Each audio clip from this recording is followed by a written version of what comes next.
사도행전 1장 1절로 11절 말씀인데요. 우리 교독으로 천천히 함께 봉독하겠습니다. 제가 먼저 시작하겠습니다. 데오빌로요, 내가 먼저 쓴 글에는 무릇 예수께서 행하시며 가르치시기를 시작하신부터 그의 택하신 사도들에게 성령으로 명하시고 성취하신 날까지의 일을 기억하였노라. 그가 고난받으신 후에 또한 그들에게 확실한 많은 증거로 친히 살아계심을 나타내사 40일 동안 그들에게 보이시며 하나님의 나라의 일을 말씀하시니라. 그들에게 분부하여 이르시되 예루살렘을 떠나지 말고 내게서 들은 바 아버지께서 약속하신 것을 기다리라. 요한은 물로 세례를 베풀었으나 너희는 몇 날이 못되어 성령으로 세례를 받으리라 하셨느니라. 그들이 모였을 때에 예수께 여쭈어 이르되 주께서 이스라엘 나라를 회복하심이 이때입니까? 이르되 때와 시기는 아버지께서 자기의 권한에 두셨으니 너희가 알 바 아니요 오직 성령이 너희에게 임하시면 너희가 권능을 받고 예루살렘과 온 유대와 사마리아와 땅끝까지 이르러 내 증인이 되리라 하시니라. 이 말씀을 마치시고 그들이 보는데 올려져 가시니 구름이 그를 가리어 보이지 않게 하더라. 올라가실 때에 제자들이 자세히 하늘을 쳐다보고 있는데 흰옷 입은 두 사람이 이르되 갈릴리 사람들아 어찌하여 서서 하늘을 쳐다보느냐. 너희 가운데서 하늘로 올려지신 이 예수는 하늘로 가심을 본 그대로 오시리라 하였느니라. 아멘. 누가복음에 의하면 사도 바울과 함께 사역을 했던 의사 누가는 예수님이 돌아가시고 난 다음에 많은 사람들이 예수님의 사역에 대해서 그것을 정리한 글로 남기기를 원한 사람이 많았다고 합니다. 그런데 의사 누가는 사도 바울과 함께 선교여행을 하면서 선교 현장에서 복음을 전하는 그 생생한 경험 속에서 정말로 예수님을 체계적으로 가르치고 소개하는 말씀이 필요하다는 것을 느끼고 성령의 감동 속에서 예수님에 대한 글을 쓰기 시작했습니다. 그래서 의사 누가는 스스로 말하기를 예수님에 대해서 근본부터 자세하게 미루어서 보았고 그렇게 성경을 썼다라고 기록되어 있습니다. 그래서 그 성경이 바로 누가복음입니다. 그런데 누가복음만 쓴 것이 아니라 오늘 1장 1절에 보면은 내가 지난번에 쓴 글에도 그렇게 얘기하면서 누가복음에 이어서 이제 사도행전이 계속되어진다는 것을 말씀하고 있습니다. 그래서 예수님을 소개할 때에 누가는 처음부터 자세히 근원부터 미루어 보아서 예수님의 시작을 어떻게 시작하느냐 그러면은 경건한 하나님의 제사장, 그 제사장의 가정으로부터 사가랴의 가정에서부터 예수님을 소개하는 세례자 요한이 태어난 것을 이야기하면서 예수님의 스토리가 시작이 됩니다. 그리고 나면은 이 예수님을 소개하기 때문에 예수님께서 돌아가셨다든지 예수님께서 뭐 성천하셨다든지 부활하셨다든지 여기에서 그 사역을 마쳐야 되는데 누가는 거기에서 마치지 아니하고 사도행전 맨 끝에 마침을 이렇게 하고 있습니다. 사도행전 맨 마지막에 예수님을 자세히 살피고 그 예수님의 소개를 마치면서 이렇게 마치고 있습니다. 바울이 온전한 2년을 자기 셋집에 머물면서 자기에게 오는 사람들을 다 영접하고 하나님의 나라를 전파하며 주 예수 그리스도에 관한 모든 것을 담대하게 거침없이 가르치더라. 이렇게 말씀을 하고 있습니다.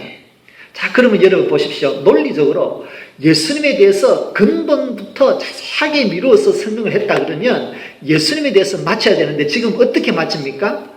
예수님과 하나님의 나라를 전파하는 복음의 전파가 계속되어지고 있다라고 하는 그 사역을 소개하면서 예수님에 대한 이야기를 마치고 있습니다.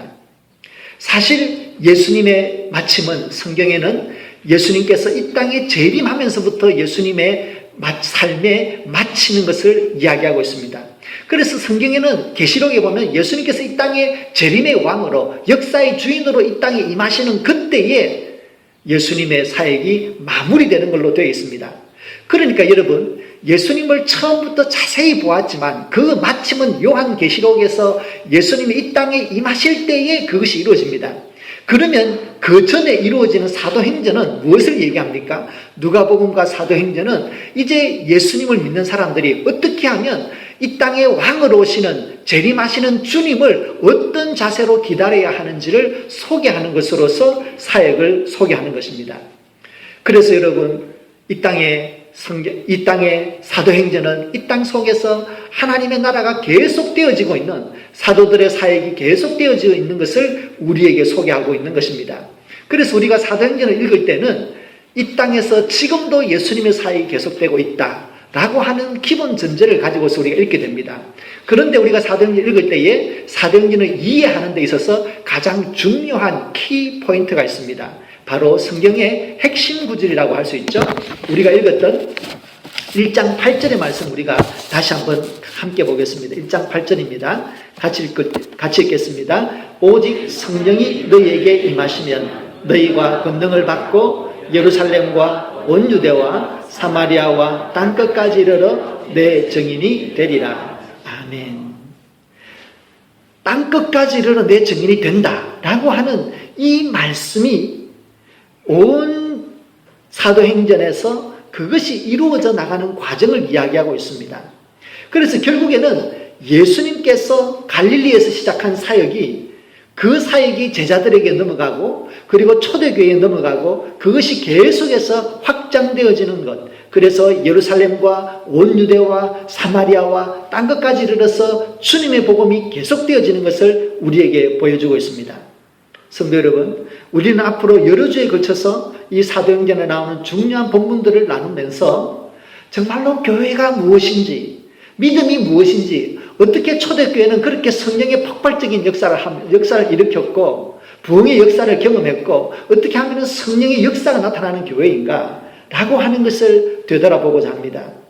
우리가 사도행전을 보는 것은 그 시대에 있었던 놀라움에 대해서 우리가 감탄하는 것이 아니라 그 시대에 역사하셨던 하나님을 오늘 우리의 삶과 오늘 우리 교회에서 경험하기 위해서입니다. 그러면 여러분, 우리가 이제부터 사도행전의 말씀을 나눌 때에 정말 여러분들께서 미리 사도행전을 읽어보시고 기도로서 동참하셔서 우리가 이 말씀을 나눌 때에 정말로 새로운 말씀이 아니라 그렇지 우리가 이미 깨닫고 우리가 이미 은혜 받았던 말씀을 나누고 확인하는 시간이 되었으면 좋겠습니다. 그러면 여러분, 우리가 이제부터는 하나님의 말씀의 이 설교 시간을 단지 목사의 설교를 듣는 시간이 아니라 우리가 성경을 읽고 우리가 묵상하고 내가 받았던 은혜를 함께 나누는 시간으로 이해하면 좋겠습니다. 우리가 초대교회의 이야기를 보게 되면 믿음의 위대한 승리 이야기를 보게 됩니다. 하나님의 말씀에 사로잡히고 복음의 능력을 경험하고 성령의 능력에 사로잡힌 사람들이 어떻게 그들이 하나님의 손에 붙들려져서 땅끝까지 이르러 복음의 증인이 되는가를 보여주고 있습니다. 우리들도 그렇게 되기를 원합니다. 우리들도 예수님의 복음에 사로잡히고 복음의 능력을 경험하고 기도의 능력을 경험하고 사도행전에 보여지는 그 성령의 뜨거움 속에서 하나님이 원하시는 삶을 사는, 그리하여 우리의 삶이 하나님이 기뻐하시고 하나님의 영광이 되는 삶을 사는 그런 성도로 성숙해 나가는 계기가 될 수 있기를 바랍니다. 예수님께서 죽음으로부터 부활하신 이후에 40일 동안의 사역을 성경 3절에 이렇게 요약하고 있습니다. 같이 한번 보겠습니다. 3절입니다. 그가 고난받으신 후에 또한 그들에게 확실한 많은 증거로 친히 살아계심을 나타내사 40일 동안 그들에게 보이시며 하나님 나라의 일을 말씀하시니라. 아멘. 예수님께서 40일 동안 부활의 몸을 보여주시면서 하신 것 두 가지를 이야기합니다. 첫 번째는 무엇입니까?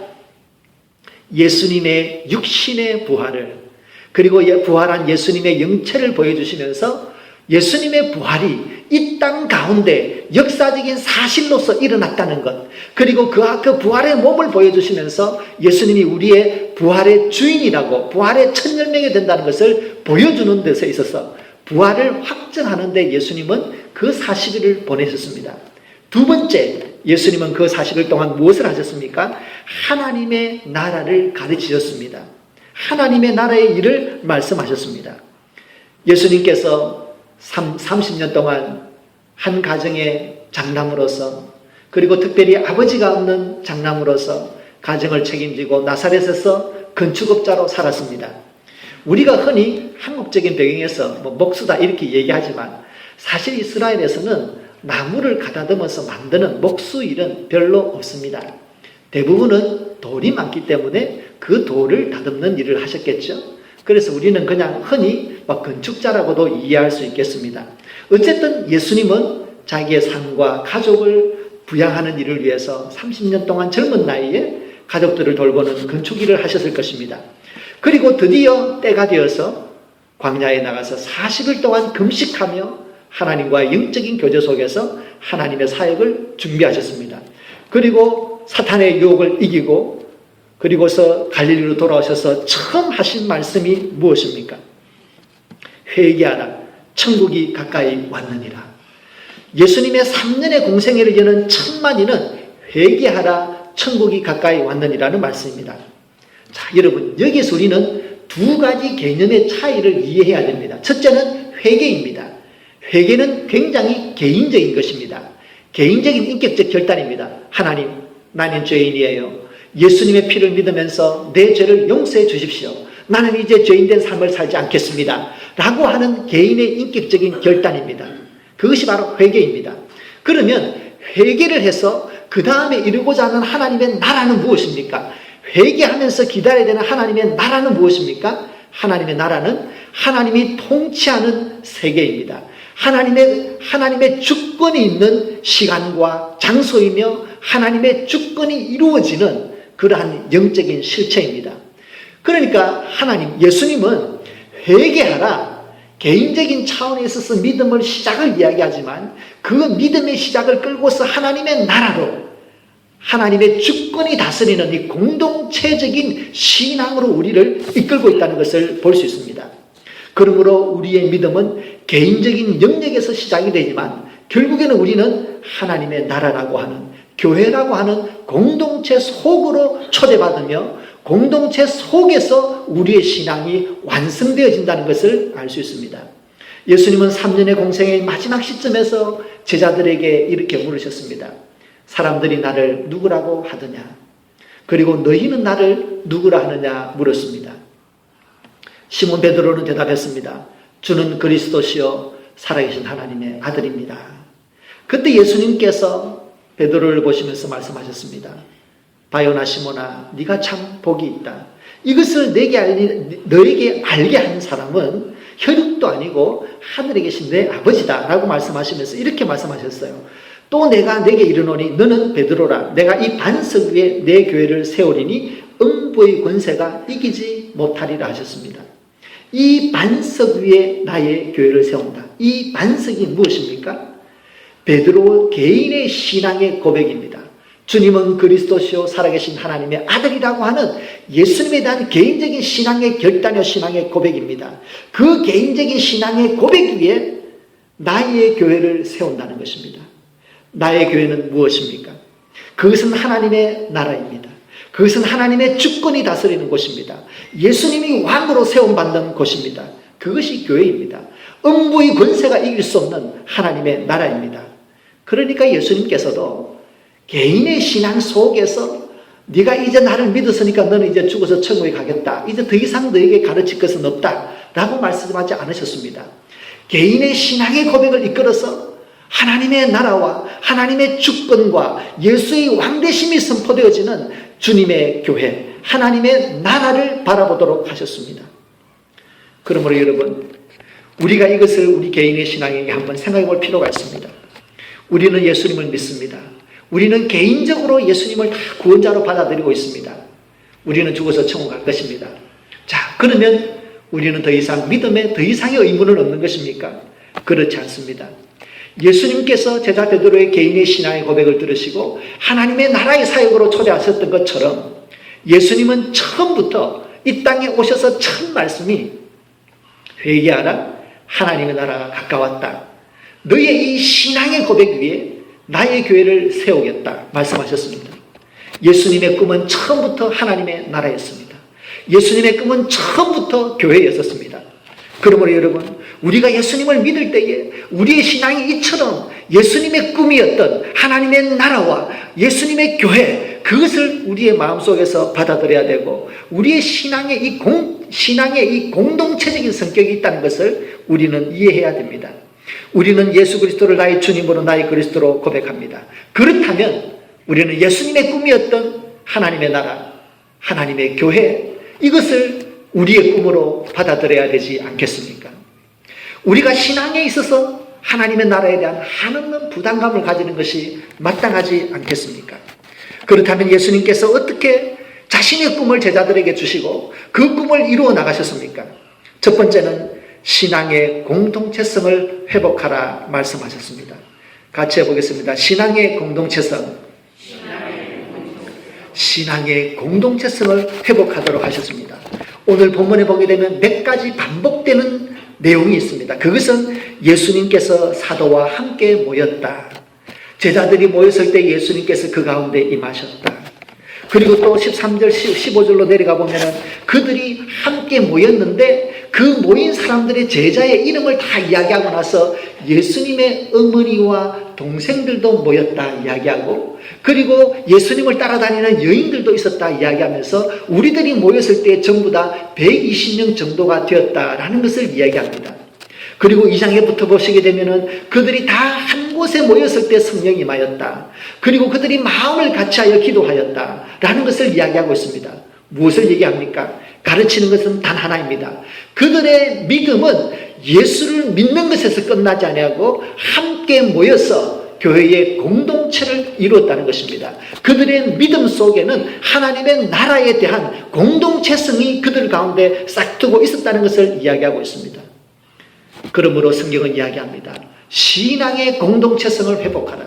이것이 예수님의 꿈인 하나님의 나라를 이루는 첫 번째 길인 것입니다. 여러분, 우리 시대의 문화적인 특징은 무엇입니까? 이 미국 사회의 건강을 이루는 가치가 무엇입니까? 그것은 바로 개인주의입니다. 실용주의입니다.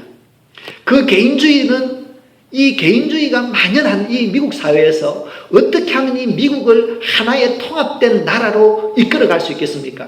첫째는 강력한 법입니다. 두 번째는 공동체성을 부여하는 것입니다. 미국에서는 공동체성을 부여하는 것이 무엇입니까? 두 가지가 있습니다. 첫 번째는 스포츠입니다. 두 번째는 군대를 다녀온 사람들에게 굉장한 존경을 표현하는 것입니다. 여러분, 스포츠가 왜 중요합니까? 우리는 이웃 사람들과 같이 하이 이러면서 같이 바베큐 할 일이 별로 없습니다. 그런데 스포츠는 개인들을 하나로 묶어내는 힘이 있습니다. 그래서 몇 구장에 가면요, 정말로 다 같이 손을 들어 박수를 치고 그냥 같이 웃고 그렇게 합니다. 한국에서는 대한민국, 이게 그냥 자동이에요. 왜 그렇습니까? 스포츠는 분열되어져 있는 개인주의를 하나로 통합하는 힘이 있습니다. 그래서 스포츠를 통해서 이 미국이라고 하는 사회의 공동체성을 한번 눈으로 확인하고 그것을 회복해 나가는 과정으로 우리는 볼 수 있습니다. 그런데 여러분, 이 개인주의라고 하는 것은 사실은 하나님의 작품이 아니에요. 개인주의는 하나님의 생각이 아니라 개인주의는 사탄이 심어준 죄악의 뿌리입니다. 어떻게 보면 원죄의 뿌리라고도 할 수 있습니다. 태초에 사탄이 인간에게 이런 말을 던져주었습니다. 선악을 알게 하는 열매를 먹어도 너는 죽지 않는다. 오히려 너의 눈이 밝아져서 하나님처럼 되어서 하나님처럼 선악을 알 수 있는 그런 지혜로운 사람이 될 것이다 라고 했습니다. 하나님이 창조한 인간은 하나님의 주권 속에서 하나님의 주권을 받아들이고 그 주권에 순응하면서 하나님과 영적인 교제를 가지고 사는 사람이었습니다. 그런데 사탄이 넣어준 것은 하나님의 주권이 아니라 자기의 주권, 곧 개인주의였었습니다. 그래서 아니라 너도 하나님처럼 눈이 밝아질 것이다 라고 하였습니다. 그는 하나님의 주권으로부터 벗어나서 자기 자신의 주권을 내세우면서 나는 왜 하나님처럼 되지 못해? 라고 하는 생각을 불어넣었습니다. 사탄은 오늘날도 이 개인주의를 자극합니다. 우리의 신앙이 어려움에 빠질 때에 사탄은 제일 먼저 개인주의적인 생각을 불어넣습니다. 너 혼자 헌신한다고 누가 알아주기라도 하더니, 너 혼자 기도한다고 교회가 변화되더니, 너 피곤하잖아. 너 바쁘잖아. 주일날 하루 쉬는 거. 주일은 무슨 주일이야? 일요일이잖아. 그냥 푹 쉬고 네가 하고 싶은 거 해. 내 나이가 얼마인데 벌써부터 교회에 묶이려고 그래. 나중에 은퇴하고 다 놀고 그리고 70 중반이나 80 돼서 그때 교회 나가면 돼. 사탄은 언제나 우리에게 속삭입니다. 개인이 가질 수 있는 가장 편안하고 가장 실용적인 생각을 건드립니다. 이것이 바로 사탄이 우리를 깨는 첫 번째 방법입니다. 그러므로 여러분, 예수님은 이것을 뛰어넘어서 하나님의 나라를 이룰 때에 제일 먼저 믿음의 공동체성에 도전하십니다. 그래서 그들은 모이게 힘썼습니다. 그들이 모일 때 예수님이 나타났습니다. 그들이 모일 때에 성령이 임하였습니다. 그들이 모일 때에 성령의 역사가 나타났습니다. 그들이 모일 때에 복음이 전파되었습니다. 그러므로 신앙의 공동체성은 우리의 개인의 신앙을 살리는 첩경이 되는 것입니다. 여러분 한번 상상해 보십시오. 여기에 아무도 없고 제가 설교하고 여러분 혼자 있다고 생각해 보십시오. 여러분 어디 고개라도 들 수 있겠어요? 눈 마주칠까 봐서 쑥스러워서 멋쩍어서. 그러나 우리가 함께 모일 때 예배가 예배답게 되는 것입니다. 기도에도 마찬가지입니다. 기도에도 우리가 아무리 열심히 하는 것도 하나님도 우리가 들으실 것입니다. 그러나 그 자리에 함께 옴으로 우리는 서로에게 기도의 동력자가 되어줍니다. 우리가 함께 예배 드림으로 예배의 동력자, 신앙의 동력자가 되는 것입니다. 그래서 우리는 서로에게 그 자리에 함께 있어줌으로써 공동체를 이룸으로써 우리는 서로의 신앙에 대한 격려자가 되고 서로의 신앙에 대한 위로자가 되는 것입니다. 우리 여러분 좌우에 옆에 있는 분들을 보시면서 한번 말씀하시겠습니다. 당신은 나의 믿음의 동력자입니다. 서로 한번 얘기하겠습니다. 당신은 나의 믿음의 동력자입니다. 한 번 더. 당신 때문에 믿을 맛이 납니다. 한 번 더요. 당신 때문에 믿을 맛이 납니다. 정말 그래요. 정말 그래요. 정말로 우리는 우리 옆자리에 있는 성도님들 때문에 믿을 맛이 납니다. 기도할 때에 같이 기도드려 주시는 그분들의 기도의 소리가 들리기에 정말 기도할 맛이 납니다. 성경 공부할 때에 서로의 말씀을 나누는 그 성도님들의 말씀을 들을 때에 정말로 하나님의 말씀을 함께 나눌 수 있는 맛이 납니다. 믿음은 개인에서 시작하지만 결국에는 하나님의 나라라고 하는 예수님이 꿈꾸었던 그 하나님의 나라에 대한 공동체성으로 나가야 하는 것입니다. 그러면 여러분 우리 안에 믿음의 공동체를 세우리라 라고 하는 마음의 결단을 가지시기를 부탁드립니다.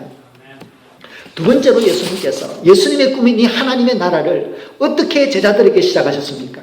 그것은 성령 충만하라 말씀하셨습니다. 따라해 보겠습니다. 성령 충만하라. 성령 충만하라 하셨습니다. 여러분 우리 성경 4절 5절 다시 한번 같이 읽어보겠습니다. 4절 5절입니다. 같이 읽습니다. 사도와 함께 모이사 그들에게 분부하여 이르시되 예루살렘을 떠나지 말고 내게서 들은 바 아버지께서 약속하신 것을 기다리라. 요한은 물로 세례를 베풀었으나 너희는 몇 날이 못되어 성령으로 세례를 받으리라. 아멘. 아멘. 예수님은 하나님의 나라를 가르치실 뿐만 아니라 성령 충만을 위하여 기도하라고 하셨습니다. 우리가 기도하여 성령 충만할 때에 우리는 예수님이 가셨던 그 꿈, 하나님의 나라에 대한 그 꿈, 교회에 대한 그 꿈을 우리들에게서 다시 시작될 수 있습니다. 복음 전도와 하나님의 나라는 사실 우리의 능력과 우리의 인간관계와 우리가 정성을 쏟는다고 사실 되는 것이 아닙니다. 그러기 만약에 우리의 노력으로 그것이 가능하다면 예수님께서는 땅끝까지 이르러 내 증인이 되어라 라고 명령조로 말씀하셨을 것입니다. 그런데 보면 땅끝까지 이르러 내 증인이 될 것이다 라고 미래적으로 말씀하고 있습니다. 이유는 무엇입니까? 성령 하나님이 임해서 성령 하나님께서 우리의 마음을 준비시키시고 또 그리고 예수님을 믿을 사람의 마음을 준비시키시고 전도의 문을 열어두시고 그렇게 될 때에 우리의 헌신과 우리의 기도와 우리의 준비 그리고 또 하나님의 때 이것이 다 합쳐져서 성령 하나님께서 역사하실 때에야 비로소 우리는 예수님이 정인이 될 수 있는 것입니다. 그럼 여러분, 우리는 기도해야 합니다.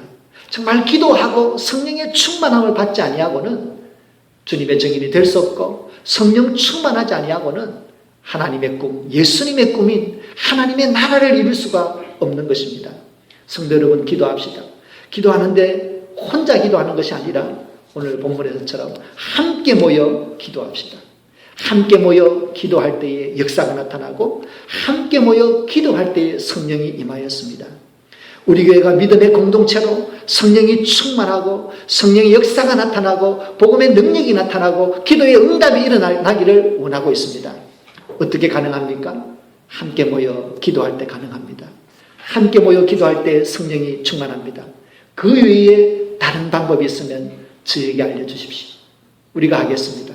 어떤 프로그램이 있다면 저에게 알려주십시오. 좋은 선생님이 있다면 우리가 부르겠습니다. 그러나 예수님은 말씀하십니다. 기다리라. 기도하라. 성령의 권능을 받으라. 우리가 우리 삶의 변화를 원합니다. 우리 교회의 부흥을 원합니다. 우리가 기도하지 아니하고 어떻게 이 일을 감당할 수 있겠습니까? 그러므로 여러분, 우리가 기도하여 성령으로 충만합시다. 그래야 하나님의 이 부흥의 불길이 우리의 가슴으로부터, 우리의 교회로부터 시작될 수 있기를 주님의 이름으로 축원드립니다. 마지막으로 예수님의 꿈, 하나님의 나라에 대한 이 예수님의 꿈을 어떻게 예수님은 다시 시작하셨습니까? 그것은 나로부터 시작되었습니다. 한번 따라해 보시겠습니까? 나로부터 시작하라. 나로부터 시작됩니다. 우리 8절 말씀을 한번 같이 읽겠습니다. 오직 성령이 너희에게 임하시면 너희가 권능을 받고 예루살렘과 온 유대와 사마리아와 땅끝까지 이르러 내 증인이 되리라. 내 증인이 되는데 그 증인의 자리, 증인의 삶의 자리가 예루살렘, 온 유대, 사마리아, 땅끝까지라고 했습니다. 우리가 사도행전에 보면 실질적으로 복음이 예루살렘에서, 유대에서, 사마리아에서 이방 세계로 퍼져나가는 것을 볼 수 있습니다.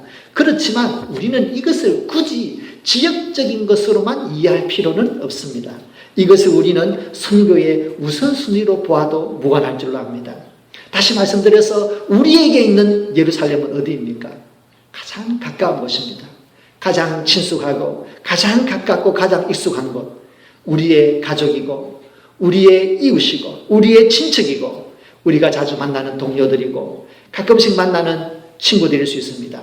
우리 주위가 바로 예루살렘입니다. 그것이 바로 유대이고 사마리아이고 땅끝일 수 있습니다. 그러므로 여러분, 선교는 예루살렘에서부터 우리 자신으로부터 시작이 되는 줄로 믿습니다.